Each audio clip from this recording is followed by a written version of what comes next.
மேஷராசி நண்பர்களுக்கு இன்றைய தினத்தில் காரிய சித்தி உண்டு. வேகமாக செயல்பட்ட வெற்றி உண்டுன்னுவாங்க. அது உங்களுக்கு இன்றைய தினத்தில் கச்சிதமாக உங்களுக்கு அமையும். ஒரு காரியத்தில் தைரியம் வேணும். அதாவது அஷ்டலக்ஷ்மியில் ரொம்ப விசேஷம் தைரியலக்ஷ்மி. அது மேஷராசி கண்டிப்பாக இருக்குது, விருச்சிக ராசிக்கும் கண்டிப்பாக இருக்குது, கவலைப்பட வேண்டாம். சிம்ம ராசிக்கு இருந்துட்டு இருக்கு. சில குழப்பம் இருக்கும்ல, குழப்பமே வேண்டாம், ஜெயிச்சிருவீங்க. ஜெயிச்சு செயல் கண்டிப்பாக உங்களுக்கு வெற்றி பெறத்துக்குண்டான வாய்ப்புகள். ஒரு விஷயத்தில் நின்று போராடினா அதில் சக்ஸஸ் தான்.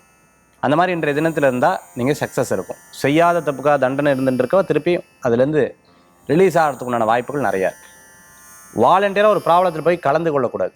கெட்ட விஷயங்களுக்கு போகக்கூடாது. அது நம்ம பின் தொடர்ந்து வந்துடும், அது போகவே கூடாது. மேஷராசி நண்பர்கள் இன்றைய தினத்தில் நிதானமாக பொறுமையாக செயல்படுறத ஒரு பக்கம் நிறுத்திட்டு கொஞ்சம் வேகமாக செயல்படுங்க. நான் வாகனத்தில் சொல்லவே கிடையாது, செயல்களில் தொழில்களில் சொல்கிறேன். ஏதாவது ரொம்ப முடிவெடுக்கக்கூடிய காரணம்னா பெரியவங்கிட்ட கேட்டு அதுக்கப்புறம் செயல்படுத்துறது நல்ல பலன்களை கொடுக்க இன்றைய தினத்தில் வழிபடக்கூடிய தெய்வம் மகாலட்சுமி வழிபாடு வெற்றி தரும் அற்புதமான வழிபாடு.